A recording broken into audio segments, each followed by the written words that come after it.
വ്യത്യസ്തനായ കല്ലു. ദിനേശിനും രംഭയ്ക്കും ഒരു ആൺകുഞ്ഞുണ്ടായി. അവൻ കാരണം അവരുടെ സന്തോഷം ഇരട്ടിയായി.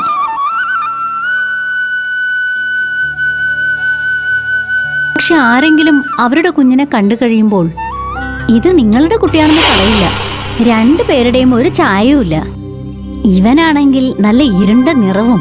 ദൈവത്തിനറിയാം എന്താണാവോ. ദിനേശും രംഭയും ഇത് കേട്ട് വളരെയധികം സങ്കടപ്പെട്ടു. എന്നിട്ടും അവർ തങ്ങളുടെ മകനെ വളരെയധികം സ്നേഹിച്ചു. അവരുടെ കുട്ടിക്ക് നിറമില്ലാതിരുന്നിട്ടും അവർക്കതൊരു കുഴപ്പമായിട്ട് തോന്നിയിട്ടേ ഇല്ലായിരുന്നു. സഹോദര, നിന്റെ മകൻ വളരെ കറുത്തിട്ടാണല്ലോ. നീയാണെങ്കിൽ വെളുത്തിട്ടും ഒന്നും മനസ്സിലാകുന്നില്ല. കറുത്തതോ വെളുത്തതോ എല്ലാം ദൈവത്തിന്റെ നിശ്ചയമാണ്. എനിക്കെന്ത് ചെയ്യാൻ പറ്റും? എൻ്റെ മകൻ എൻ്റെ സ്വത്താണ്. ദിനേശിന്റെയും രംഭയുടെയും മകൻ വളർന്നു. അവർ മകന് കല്ലു എന്ന് പേരിട്ടു. പക്ഷെ ആരും അവനെ ആ പേരിൽ വിളിച്ചിരുന്നില്ല. എടാ കറുമ്പ, ഇനി എൻ്റെ ഊഴമാണ്. ഞാൻ ബാറ്റ് ചെയ്യാൻ പോവാ.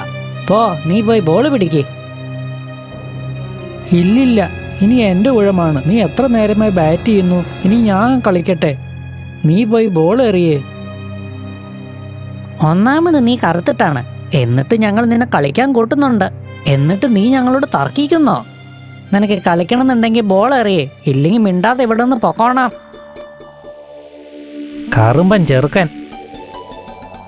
കല്ലു ഇതെല്ലാം കേട്ട് വല്ലാതെ സങ്കടപ്പെട്ടു. അവൻ അവിടെ നിന്ന് പോവാൻ തുടങ്ങി.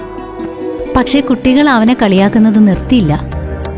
കറുമ്പൻ, കറുമ്പൻ, കറുമ്പൻ, കറുമ്പൻ.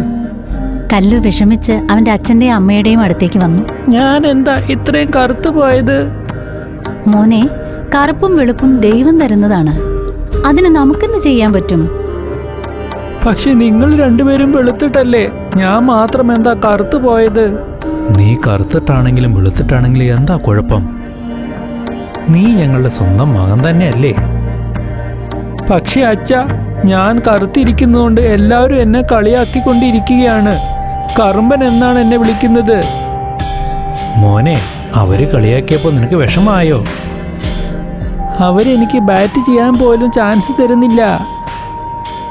അപ്പൊ അതാണോ കാര്യം? ഞാൻ നിനക്ക് പുതിയൊരു ബാറ്റ് വാങ്ങിത്തരാം. എന്നിട്ട് നോക്കാം ആരാ നിന്നെ ബാറ്റ് ചെയ്യാൻ സമ്മതിക്കാത്തതെന്ന്. സത്യമാണോ അച്ഛാ? സത്യം. വിഷമിച്ചിരുന്ന കല്ലുവിനെ ദിനേശ് ആശ്വസിപ്പിച്ചു. പുതിയ ബാറ്റിനെ കുറിച്ച് ആലോചിച്ചപ്പോ കല്ലുവിന് സന്തോഷമായിരുന്നു. പിറ്റേ ദിവസം കല്ലുവും അച്ഛനും കൂടെ ബാറ്റ് വാങ്ങിക്കാനായി പുറപ്പെട്ടു. അച്ഛാ, എനിക്ക് ആ ബാറ്റാണ് ഇഷ്ടപ്പെട്ടത്. നോക്കൂ, ആ ബാറ്റിംഗ് എടുത്തോളൂ. താങ്ക് യു അച്ഛാ. ഇനി നീ എന്നും ബാറ്റ് ചെയ്തോ. അങ്ങനെ സന്തോഷമായിട്ടിരിക്കണം. കല്ല് തന്റെ പുതിയ ബാറ്റുമായി ഗ്രാമത്തിലെ കുട്ടികളുടെ കൂടെ കളിക്കാനായി പോയി. ഹാ, ഇത് കണ്ടോ എന്റെ പുതിയ ബാറ്റ്? ഇത് വളരെ നല്ലതാണല്ലോ. അപ്പോഴാണ് ജഗൻ അവിടേക്ക് വന്നത്. അവൻ കല്ലുവിന്റെ കയ്യിൽ നിന്നും ബാറ്റ് പിടിച്ചു വാങ്ങിച്ചു. നിന്നെ പോലെ കറുത്തിരിക്കുന്നവന്റെ കയ്യിൽ ഇത്രയും നല്ല ബാറ്റോ? അത് ശരിയല്ലല്ലോ. ഇനി മുതൽ ഈ ബാറ്റ് എന്റെയാണ്. പറ്റില്ല, പറ്റില്ല. ഇതെനിക്ക് എന്റെ അച്ഛൻ ഇപ്പൊ വാങ്ങി തന്ന ബാറ്റാണ്. പക്ഷെ ഇപ്പൊ ഇത് എന്റെയാണ്. അല്ല, ഇത് എന്റെ ബാറ്റാണ്. എന്റെ അച്ഛൻ വാങ്ങി തന്നതാണ്. നീ എന്ത് പറഞ്ഞാലും ശരി, ഞാനിത് നിനക്ക് തിരിച്ചു തരില്ല. നീ തരില്ലേ? ഞാനത് വാങ്ങിക്കും. ഓഹോ, എന്നാ അത് കാണട്ടെ.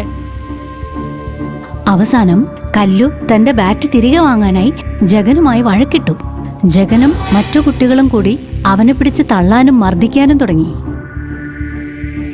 കറുമ്പൻ, കറുമ്പൻ, കറുമ്പൻ. പിന്നെ മറ്റു കുട്ടികൾ അവന്റെ പുതിയ ബാറ്റുമായി അവിടെ നിന്ന് പോയി.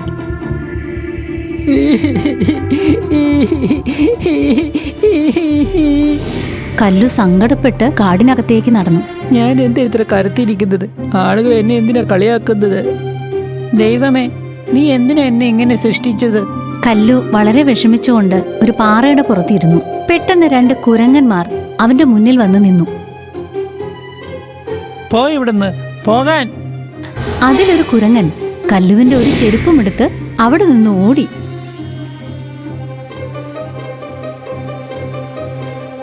നിക്ക്, എന്റെ ചെരുപ്പ് എനിക്ക് തിരിച്ചതാ. കല്ലുവും ആ കുരങ്ങന്മാരുടെ പുറകെ ഓടി. ഓടി ഓടി കുരങ്ങന്മാർ മരത്തിന് മുകളിലേക്ക് കയറി. കല്ലുവും പിന്നെ ഒന്നും ആലോചിച്ചില്ല. അവനും കുരങ്ങന്മാരെ പോലെ തന്നെ മരത്തിന് മുകളിലൂടെ ചാടി ചാടി പോയി. അവൻ കുരങ്ങന്മാരെ പോലെ തന്നെ അനുകരിക്കാൻ തുടങ്ങി. കുരങ്ങന്മാർ കല്ലുവിനെ കണ്ട് പേടിച്ചു. അവർ നേരെ പർവ്വതത്തിന് മുകളിലേക്ക് ഓടിക്കയറാൻ തുടങ്ങി. കല്ലുവും അവരെ പോലെ പർവ്വതത്തിന് മുകളിലേക്ക് കയറാൻ തുടങ്ങി. കുരങ്ങന്മാരും കല്ലുവും പർവ്വതത്തിന് മുകളിലെത്തി. അവിടെ കുരങ്ങന്മാർ തോൽവി സമ്മതിച്ചു.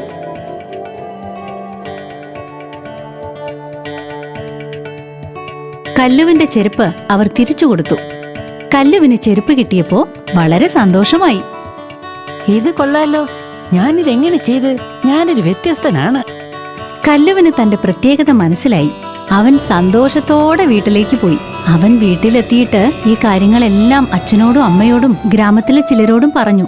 ആർക്കും കല്ലുവിന്റെ വാക്കുകൾ വിശ്വസിക്കാൻ കഴിഞ്ഞില്ല. അതുകൊണ്ട് കല്ലു അവരെ കാട്ടിലേക്ക് കൊണ്ടുപോയി. അവൻ മരങ്ങളിലൂടെ ചാടി നടക്കാൻ തുടങ്ങി. അച്ഛനും അമ്മയും ഗ്രാമത്തിലുള്ളവരെല്ലാം ഇത് കണ്ട് അത്ഭുതപ്പെട്ടു. പിന്നെ അവൻ പർവ്വതത്തിന് മുകളിലേക്ക് കയറി. ഇത് കണ്ട് അവനെ കളിയാക്കിയിരുന്ന അവന്റെ കൂട്ടുകാരും അത്ഭുതപ്പെട്ടു. ഗ്രാമത്തിലുള്ളവരെല്ലാം അവനെ അഭിനന്ദിച്ചു. എന്നിട്ടെന്തായി? കല്ലു വളരെ വ്യത്യസ്തനായ ഒരാളാണെന്ന് എല്ലാവർക്കും മനസ്സിലായി. പിന്നീട് അവനെ ആരും അവന്റെ കറുത്ത നിറത്തെക്കുറിച്ച് പറഞ്ഞ് കളിയാക്കിയില്ല. മറിച്ച് അവന്റെ വ്യത്യസ്തമായ ഈ കഴിവുകളെ വളരെയധികം പ്രശംസിച്ചു. ഈ കഥയിൽ നിന്ന് നമ്മൾ പഠിക്കേണ്ടത്, ഒരു മനുഷ്യനെ വിലയിരുത്തേണ്ടത് അവന്റെ നിറം നോക്കിയല്ല, മറിച്ച് അവന്റെ കഴിവിനെ നോക്കിയാണ്.